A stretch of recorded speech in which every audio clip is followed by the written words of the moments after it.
안녕하십니까? 참으로 행복한 안식일입니다. 이 안식일에 대해서 우리가 잘 이해를 조금 덜한 경우가 많이 있죠. 왜 그러냐면은 우리가 이 세상에 살을 때에는 공간 속에서 우리 공간을 많이 차지하기 위해서 우리가 노력하고 고생을 많이 합니다.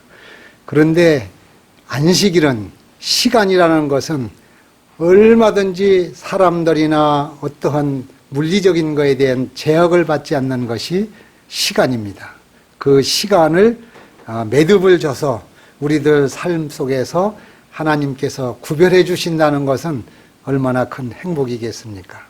시간을 구별하는 것이 시간이 하루가 되고 일주일이 되고 한 달이 되고 1년이 되는 것입니다. 이 시간에 묶음이 있어서 우리의 삶은 지속이 되고 또 그게 역사가 되는 것입니다. 그래서 이 안식일이라고 하는 것은 단순하게 그냥 안식일 이것이 아니라 이 하나님이 한없이 여기는 모든 사람이 와도 채워지지 않는 것이 안식일이라는 시간이라는 것이죠. 왜 그러냐면 의자가 있으면은 어떤 사람이 앉으면 남들이 못 앉는데, 시간이라는 것은 누구든지 아무리 많은 사람이 와도 다 그 시간 안에서 포용하시는 것이 하나님이시고 그 시간이 안식일이라는 것입니다. 이런 안식일을 깨달을 때 우리는 참 행복하지 않겠습니까?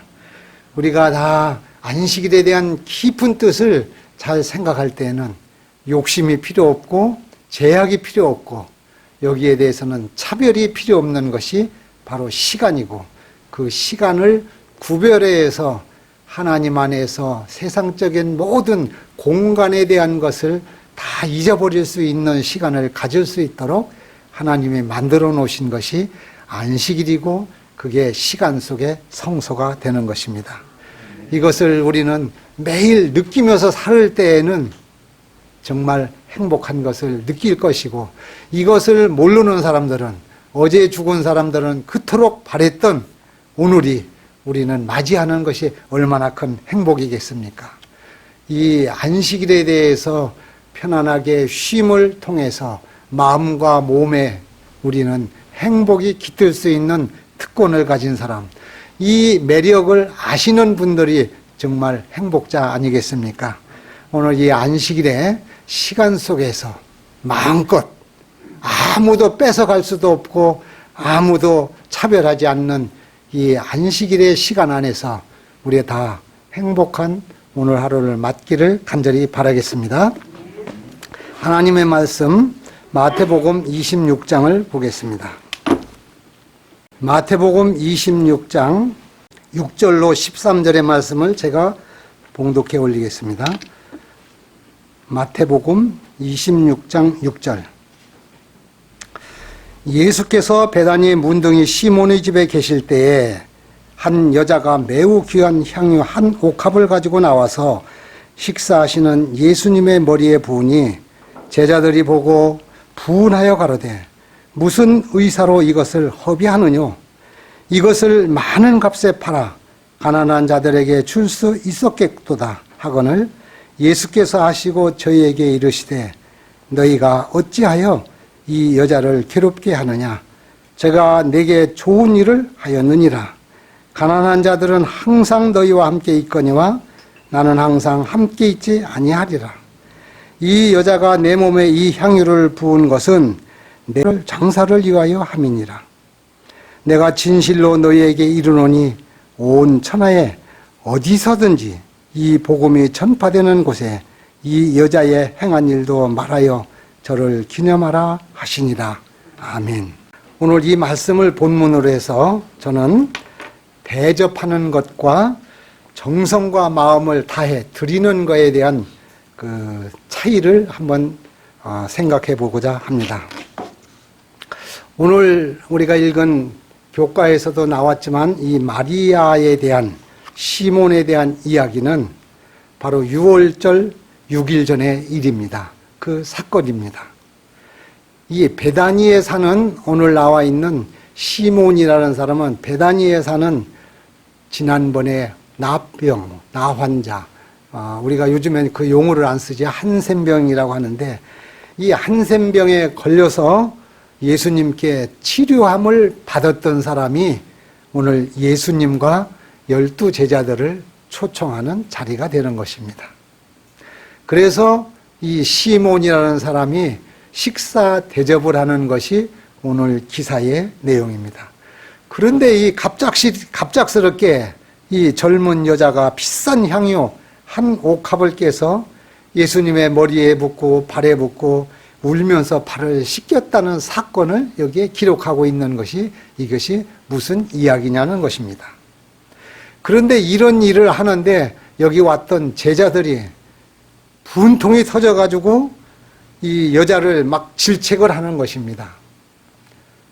자기들이 산 향유도 아니고 또 자기는 초대받아서 온 입장인데 어느 여인이 이 향유를 예수님 머리에 붓고 또 발에 붓고 머리털로 이렇게 씻기는 거에 대해서 화가 나가지고 꾸짖는 그런 사건이 여기에서 오늘 우리한테 주고 있는 것입니다.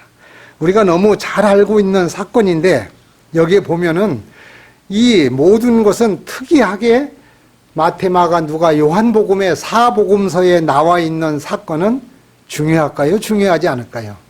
중요한 것입니다. 그래서 이 마리아와 시몬에 대한 사건은 마태복음 26장 6절로 13절에 기록했고 또 마가복음 14장 3절에서 9절까지 기록을 했고 또 누가복음에는 7장에 36절에서 50절까지 기록을 했고 요한복음에는 12장 1절부터 이 9절까지 이렇게 기록을 했습니다. 그러니까 이 이야기가 참으로 중요한 이야기고 내용인 것을 우리는 많이 들어서 마리아가 옥합을 깨뜨렸다는 거 여기 정도만 알고 있지 여기에 깊은 영적 의미는 우리가 잘 이해를 덜 하고 있다는 것이죠. 여기 제자들이 이렇게 분통을 터뜨리는데 오히려 예수님께서는 이 여자가 하는 것을 어떻게 하라고요? 기록해서 다 복음이 전하는 데마다 알려주라고 하는 그런 일입니다. 그런데 재미난 것은 여기에 보면 마태복음에서도 7절에 보면 한 여자라고 이름이 나와 있지 않습니다. 또 여기 마가복음에서도 이 14장 3절에 보면은 한 여자가 값진 향유, 또 여자라고 이야기를 합니다. 또 여기에 누가복음에도 보면은 한 여자라고 37절에 그러니까 이름을 밝히지 않고 이 마리아라는 사람에 대해서 한 행위에 대해서는 모두가 다 마태, 마가, 누가에서는 여자에 대한 여자라고만 했지 이름을 밝히지 않았다는 것입니다. 그런데 요한복음에서는 마리아라고 하는 이름이 나옵니다. 그래서 사복음서 가운데에서 이 한 여자가 옥합을 깨뜨렸던 예수님의 머리에 향유를 부었던 사람이 누구라고 우리는 알게 됩니까?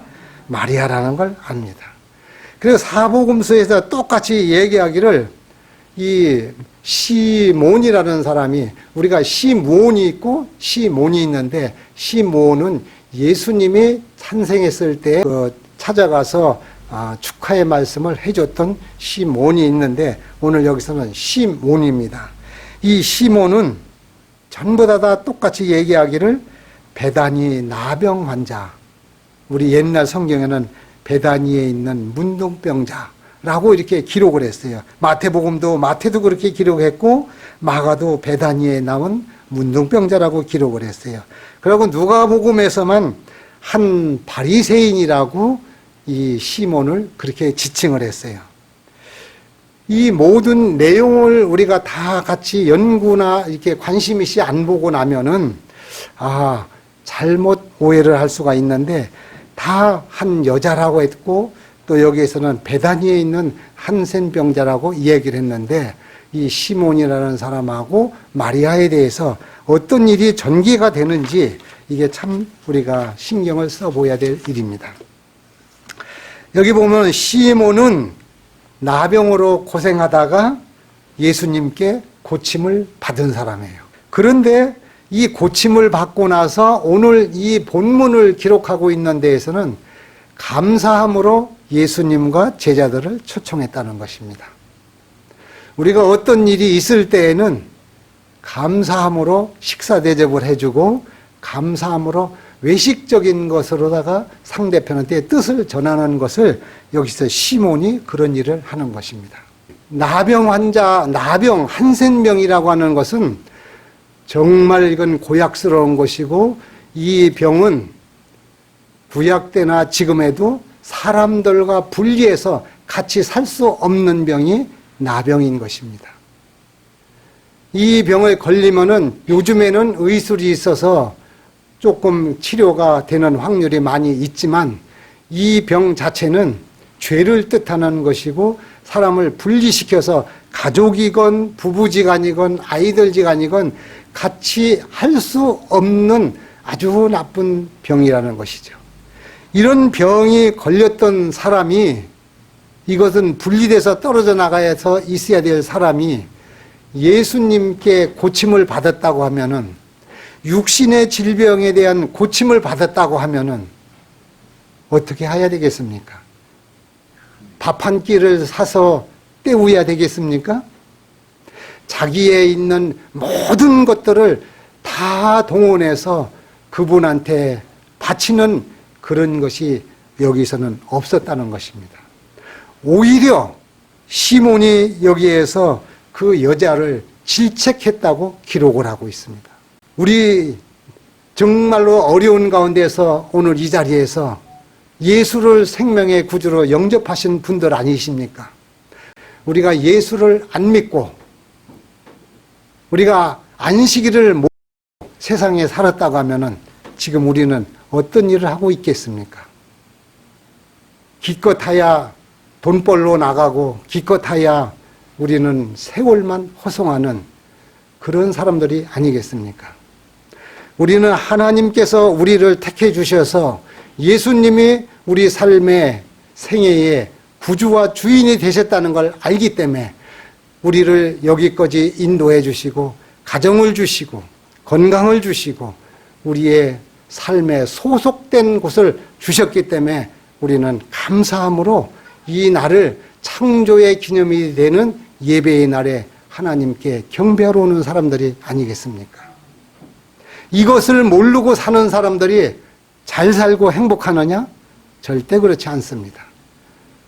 안식일을 기억해야 하나님께 창조주께 경배하는 사람하고 안식일과 창조주를 모르고 사는 사람하고 삶의 방법이, 삶의 가치가, 삶의 결과가 전혀 다릅니다.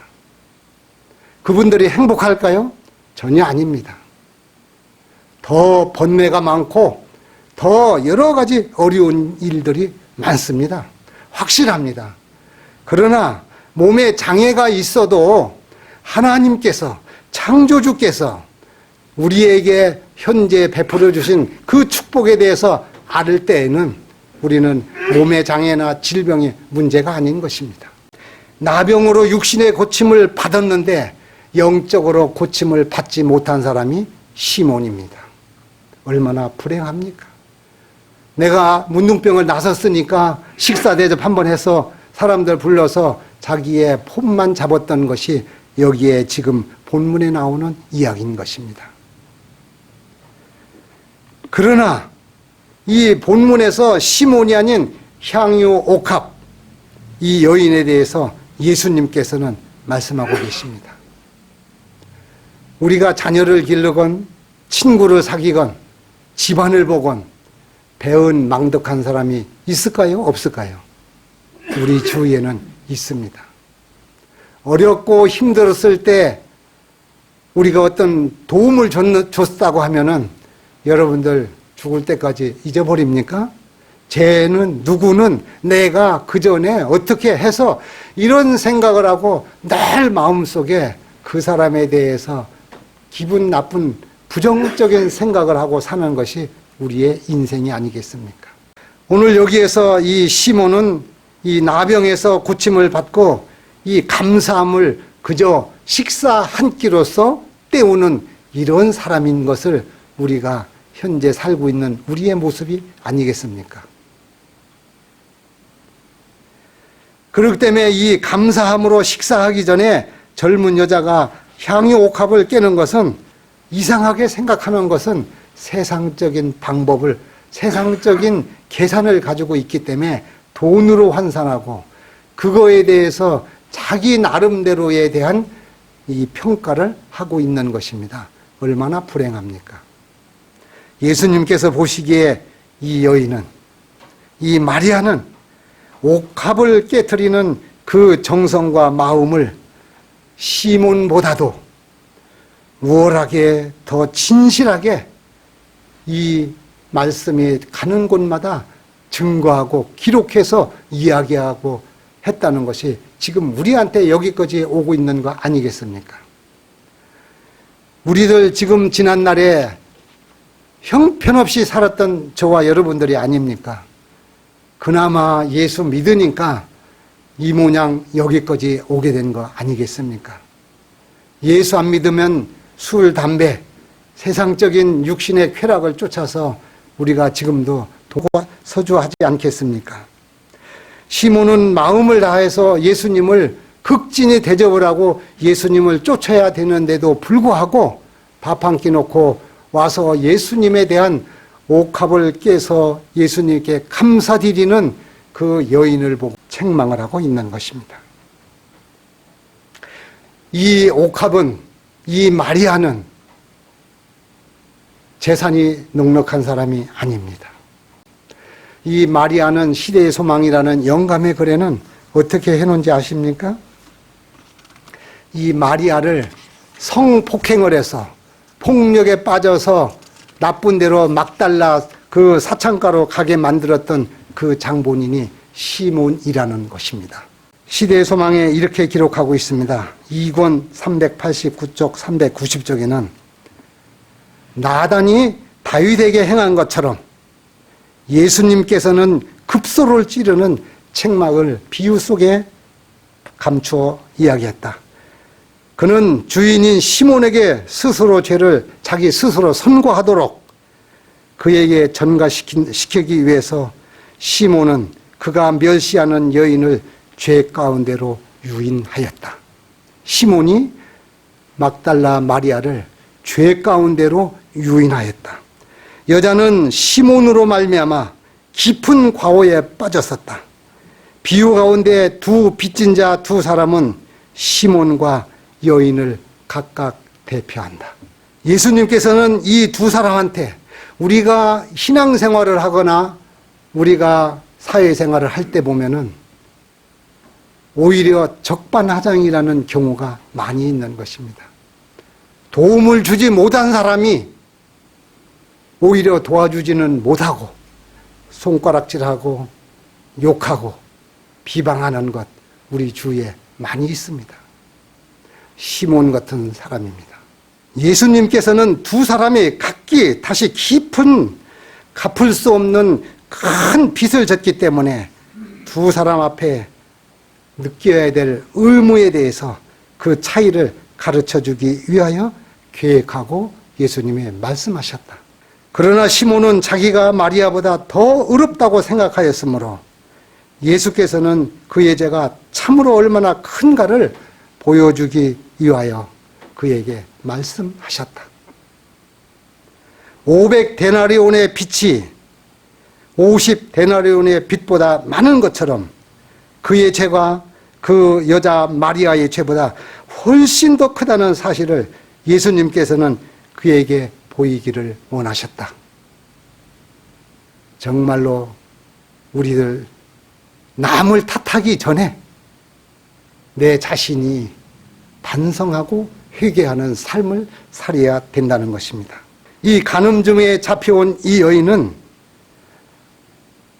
이 돌무더기 속에 빠져서 죽기 직전에 있었던 그 여인이 이 여인인 것입니다.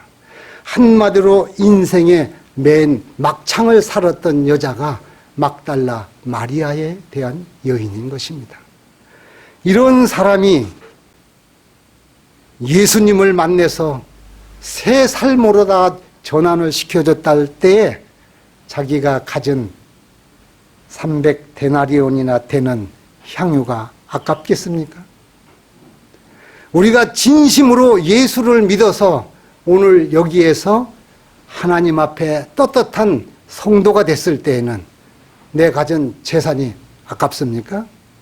우리가 현금 드리고 있는 방법이 시몬처럼 우리는 드리고 있지나 않는지 생각해 봐야 될 문제입니다. 우리는 형식적으로 예수님을 밥 한 끼로 대접해서 감사함을 나병에서 고쳐줬는데도 불구하고 고작 한다는 일이 보이기 위해서 외적으로 예수님 제자들을 불러들여가지고 밥 한 번 딱 대접해주고 나면서 예수님께 감사함으로 거듭난 죄사함을 받았던 이 여인의 새 삶에 대해서 그 하나님한테, 예수님한테 이렇게 베풀고 있는 광경을 비양하며 비웃으며 책망하고 있는 그런 삶이 우리의 삶이 혹시 아니신지요? 이 제자들은 예수님을 3년여 동안 따라다니면서 예수님이 하셨던 모든 이적과 기사를 다 본 사람들입니다. 이 사람들은 지금 이 막달라 마리아가 예수님께 하고 있는 일과 시몬이 하고 있는 일을 전혀 깨닫지 못하고 있는 사실입니다. 우리가 똑같이 교회에 나와서 예배 드릴 때 어떤 사람은 하나님의 말씀이 영감이 머릿속에 탁탁 꽂혀 들어가는가 하면 어떤 사람은 흐리멍텅하고 이 생각과 이 모든 것이 분별하지 못하게 예배 드리는 광경을 하나님이 보실 때 이게 얼마나 차이가 지겠습니까? 예배는 하나님 앞에 신령과 진정으로 드리는 것입니다. 건물이 크고 건물이 작은 게 문제가 아닌 것입니다. 사람이 많고 사람이 적은 것이 아닌 것입니다. 하나님은 수직 관계로 나와 우리 각자 개인과 개인이 하나님과 수직 관계로 잘 드려지는 것이 이것이 산 예배가 되는 것입니다. 그냥 교회에 와서 얼굴 보고 교회에 와서 습관적으로다가 헌금 봉투 넣어서 매일 이렇게 드리는 거하고 막달라 마리아처럼 내 삶에서 하나님이 축복해 주셔서 나에게 먹을 것 주시고 나에게 따뜻한 집과 가족을 보살펴 주신 그 하나님이 감사해서 예비일 날 안식일이 되기 전에 집에서 한 주간에 하나님이 베풀어 주셨던 그 감사함을 봉투에 담아서 기도하면서 하나님 참으로 한 주간 저희를 인도해 주신 하나님 진심으로 감사합니다. 내가 돈 벌 능도 없는 사람, 내가 당장 건강이 어떻게 될지도 모르는 사람을 하나님이 보살펴 주셔서 제가 이렇게 수입이 들어와 있고 저에게 먹을 것 따뜻한 옷이 있어서 잠자리가 있어서 감사합니다. 하나님 이 감사함을 제 마음을 담아서 드립니다. 해서 준비돼서 안식일 날 와서 하나님께 드리는 것이 구약시대의 성소제도에서 양 한 마리 잡아서 내가 죽을 대신 양이 내 대신 죽어서 각을 떠서 번제드리고 성소에 피를 뿌리고 하는 그 과정을 똑같이 하는 심정으로 우리가 신앙을 해야 된다는 것입니다. 예수님께서는 요한복음 12장 6절에 마리아에게 사람들이 비탄하고 막 핀잔하는데 저가 내게 좋은 일을 하였도다. 우리가 헌금을 드리고 신앙생활하는 거는 정신 똑바리고 우리가 신앙생활을 해야 되는 것입니다. 그냥 몽롱하게 비몽사몽간에 교회에 와서 있다 가는 것은 시몬이 신앙생활하는 거랑 똑같은 겁니다. 아무런 하나님이 그런 것은 절대 받으시지 않습니다. 0.5초라도 정신 바짝 차려서 하나님께 감사함으로 그분 앞에 영광 돌리는 그런 신앙을 하나님은 바라시는 것입니다. 우리가 마음과 힘을 다해 하나님께 드릴 때 여기는 간사가 없고 남의 눈을 의식할 필요도 없고 오직 하나님께 받은 은혜를 진솔하게 마리아처럼 제일 귀중한 것을 예수님께 드리는 이 여인에게 하나님께서는 예수님께서는 내 죄 사함이 다 사했다고 말씀하는 것입니다. 우리는 물질적인 것보다도 우리 삶에 우리의 신앙에서 죄사함을 받고 영생할 수 있도록 이 땅에서 잠시 잠깐 후면 인생은 누구나 사람의 연수가 70이요 강건하면 80이라고 한 그 말 따라 다 죽지만 예수 그리스도가 우리들 삶 속에서 우리 마음 가운데 씨앗이 핵이 있으면은 죽어도 산다는 것이 그 말씀 아니겠습니까? 우리가 농사 지을 때에 이 알곡을 우리가 다 볼 때에는 그 알곡 안에는 흙 속에 들어가서 다 죽습니다. 죽을 때에 싹이 나는 것처럼 우리가 다 예수 그리스도를 우리들 마음 가운데 생명의 구주로 영접하면은 우리가 잠시 죽는 것은 잠자는 것이고 예수님이 이 땅에 오실 때는 생명의 부활로 우리는 살아나는 것입니다. 하나님께서 지금 우리를 인도하시고 보호하시고 우리 가정과 우리 건강과 우리의 재능을 하나님 앞에 옥합에 있는 것을 드렸던 이 여인이 사람들이 볼 때는 어리석었지만 지금 우리들이 드리고 있는 모든 하나님과의 관계는 세상 사람이 보는 것은 어리석은 일이지만 예수님이 하나님이 보시는 것은 어렵다고 말씀하시는 것입니다. 얼마 후에 예수께서는 한때의 바리새인들과 서기관들이 거칠고도 열띤 음성으로 그녀가 7번째 계명을 간음죄죠 범하였다고 비난하면서 공포에 사로잡힌 한 여인을 끌고 그에게 나왔다. 그의 소수의 정의의 수호자들이라고 하는 자들이 이 여인을 죄짓게 하여 예수님을 해할 함정을 만들려고 예수님 앞에 끌고 왔다. 이것은 그 여자에게서 순결과 평화의 생애에 하나님께 헌신한 새 생애의 시작을 위해서 이 타락한 영혼을 구원함에 있어서 예수님께서는 가장 지독한 육체적 질병을 고치시는 것보다도 더 큰 이적을 행하셨다. 죄사함 받는 것. 참으로 얼마나 큰 특권이고 영광이겠습니까? 자아 희생적 사람은 헌신과 그 여자의 용서해 주시는 그 은혜에 대한 자신의 사랑을 옥합으로 나타내었다. 잘못을 범한 이 여자에 대하여 세상은 다만 멸시와 조롱을 했지만 그 여자의 연약함을 불쌍히 여기신 예수님은 죄 없는 그분에게 도움의 손길을 뻗으셔서 위선적인 바리새인들을 정죄하였지만 예수님께서는 그 여자에게 가서 다시는 죄를 짓지 말라고 명령하셨다. 시려봉사 80쪽에 그렇게 기록하고 있습니다. 우리들은 다 넘어지고 실수를 할 수 있는 사람들입니다. 우리들이 살아나가는 데 있어서 가장 중요한 것은 그분의 뜻에 따라서 하는 것이 참 중요합니다.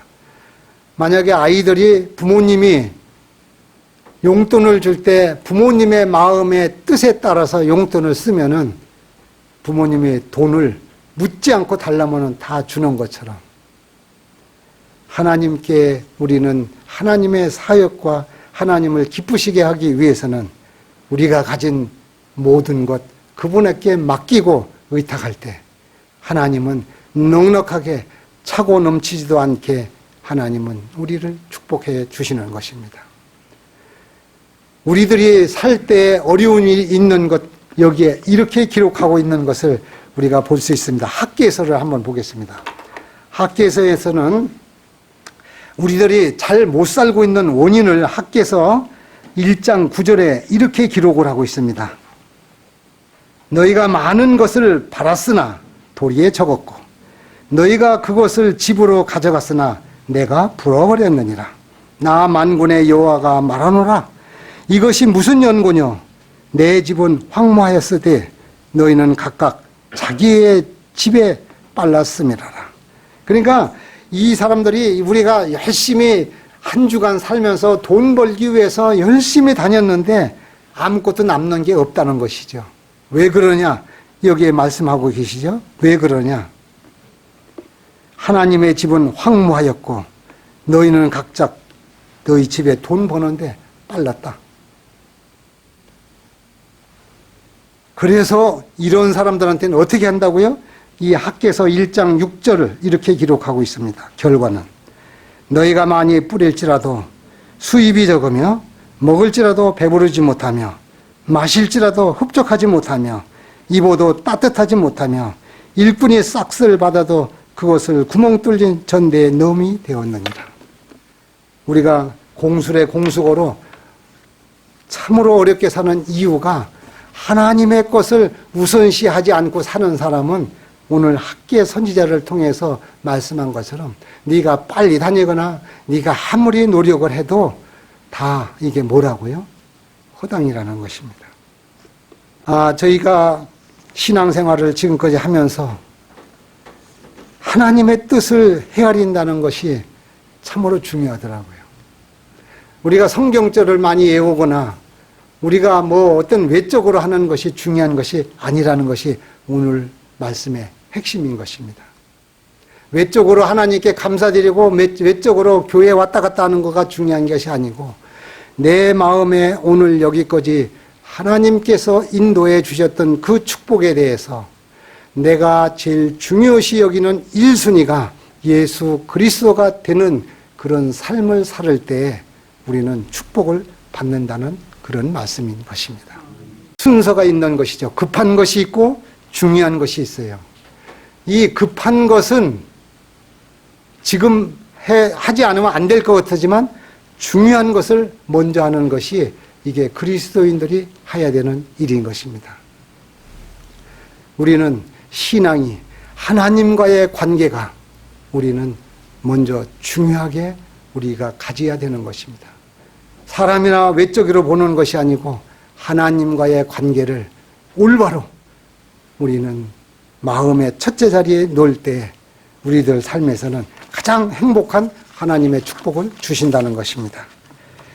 우리가 이 평상시에 살아나갈 때 보면 매일 넘어지고 매일 화가 나고 매일 또 원위치가 되고 교회에 와서 말씀을 듣고 성경 말씀을 보면은 정말 참 행복하고 좋은데 돌아서서 나가서 환경의 지배를 받으면 짜증스럽고 마음대로 안 되는 그 이유가 무엇이겠습니까? 제가 지난주에 이 책을 하나 교보문고에 가서 샀습니다.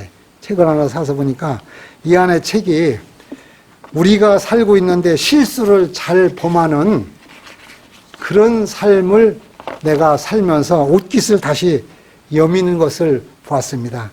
여기에는 요지만 얘기하는 것보다 이 문구나 이 얘기를 한번 설명을 드리면은 더 재미가 있으리라 생각해서 소개해 드리겠습니다.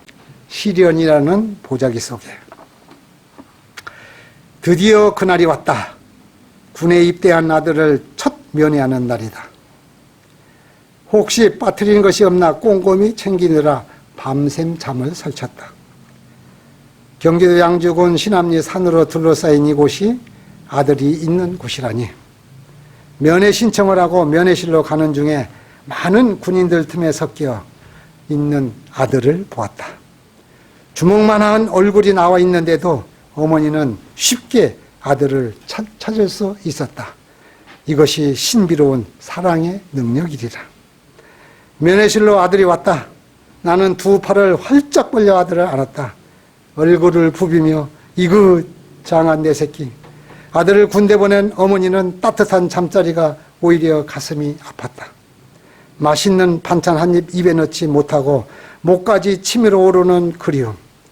아들이 신던 신발만 봐도 아들 생각이 나고 아들이 방에 들어가 이리저리 돌아보면서 소리 없이 눈물이 난다. 그 아들이 내 앞에 와 있는데 할 말이 다 있고 나는 그저 이그 내 새끼 하며 등만 어루만졌다. 아버지가 잠깐 자리를 비운 사이 계속 환하게 웃으며 잘 있어 놀라던 아들이 심각한 말을 해왔다. 엄마, 사실은 저 너무 힘들어서 괴로워요. 저보다 한 달 먼저 들어온 상관이 저를 얼마나 못 살게 구는지 한번 대판 붙고 말고 싶은 생각이에요. 매일 연병장을 뛰고 저에게 와서 보고하고 밥을 먹으래요. 제가 천식이 있어서 아침 일찍 뛰는 것이 고통스럽고 다 뛰고 나서 식당에 가면은 식사는 다 끝나서 밥을 못 먹어요. 아들의 말을 듣고 나니 나의 온몸이 힘이 다 빠져나가는 것 같았다. 나는 심장이 딱 멎을 것 같은 것을 겨우 참고 우선 심호흡을 했다. 그리고 아들에게 이렇게 말했다. 그 상관이 아무래도 자기가 쫄병일 때에 비해 내가 편해 보여서 그런 것 같아. 그러니까 연병장을 더 잘 돌아라. 괴로워하며 억지로 돌지 말고 즐거워하며 찬송하며 다 돌고 상관한테 가서는 고맙다고 해라. 어쨌든 많은 사람 중에 너에게 관심을 가져주는 것은 고마운 것이 아니냐? 그 어떤 것보다도 확실히 믿어야 하는 것은 우리는 하나님을 우리의 모든 것을 선으로 바꾸어 주신다는 것 너 알잖니? 떨어지지 않는 발걸음을 올려 집으로 돌아온 후에 나에게는 또 하나의 일거리가 생겼다. 새벽 기도를 마치고 난 시간이면 아들이 연병장을 뛰는 시간이어서 나도 우리 동네 초등학교 운동장을 돌았다. 그렇게 한 달이 다 되어갈 쯤 아들에게서 편지가 왔다. 이 세상에서 내가 가장 사랑하는 어머니로 시작되는 아들의 편지를 읽으며 나는 하염없이 눈물을 흘렸다. 아들의 편지 내용은 이랬다. 어머니, 저는 오늘에서야 하나님의 축복이 실현이라는 보자기 속에 포장되어 오는 것을 알았습니다. 그동안 연변장을 뛰면서 때로는 화가 나고 자존심도 상하고 그날로 단번에 끝장을 낼 생각까지 했습니다. 그런데 오늘 완전 군장을 하고 구보를 하면서 저는 엉엉 울고 말았습니다. 지난번 구보 때는 천식으로 숨이 막혀 뛰지 못하고 쓰러졌는데 오늘은 아무렇지도 않고 거뜬히 뛸 수 있다는 것을 제가 느꼈습니다. 하나님이 그 상관을 통해서 저의 지병인 천식을 다 고쳐주신 것입니다. 그 상관이 너무 고마워서 고맙다고 격려를 했더니 의아한 표정을 지으면서 내일부터는 뛰지 말라는 것입니다. 어머니, 내일부터는 저 스스로 뛰겠습니다. 어머니께 이 기쁨을 할렐루야 소리쳐 보내드립니다. 어머니, 제 목소리 들리시면 기뻐해 주십시오. 이후에 아들도 나도 우리 인생에 달려드는 어떠한 시련도 두렵지 않는다. 시련이라는 보자기를 벗겨내면 그 속에 축복이라는 실체가 숨겨져 있다는 것을 항상 경험하기 때문이다. 우리들 주위에서, 우리들 마음에 이런 여러 가지 어려운 일들이 하루에도 몇 번씩 생기지 않습니까? 우리는 고통과 시련 속에 그 보자기 가운데 쌓여져 있어서 그때가 지나고 나면은 우리는 행복이라는 것이 안겨 온다는 것입니다. 저와 여러분들은 오늘 시몬과 이 막달라 마리아에 대해서 육신적인 겉모습이 아니라 마음속으로 하나님을 신실하게 믿음으로 하나님께서 기억해 주시는 축복받는 저와 여러분들이 되시기를 간절히 바라겠습니다. 은혜로우시고 자비로우신 아버지 하나님, 저희들 죄인 되었을 때 예수 그리스도를 생명의 구주로 영접하여 오늘 이 자리에 있게 하신 하나님 참으로 감사합니다. 우리는 시몬 마냥 외적으로 거칠어로 신앙을 하고 살아온 것 자복하고 회개합니다. 마리아처럼 진심으로 우리의 영혼을 구원해 주시는 예수님을 우리 마음 가운데 깊이 상고하며 우리의 삶이 예수님 중심, 하나님 중심으로 살 수 있도록 인도하여 주시옵소서. 오늘 마음 가운데 여러 가지 재정적인 문제, 건강적인 문제, 가정적인 문제, 많은 문제를 가지고 하나님 앞에 이대로 나왔습니다. 하나님, 저희들을 불쌍히 여기시고 오늘 예수님의 이름으로 아버지 발 앞에 내어놓습니다. 해결하여 주시옵고 치유하여 주시옵고 저희들을 붙들어 주시옵소서. 우리 앞으로의 삶에 예수님 안에서 행복하게 살기를 원합니다. 저희들을 인도하시고 붙들어 주시고 도와주시옵기를 우리 구주 예수님의 귀하신 이름으로 간절히 기도드리옵나이다. 아멘.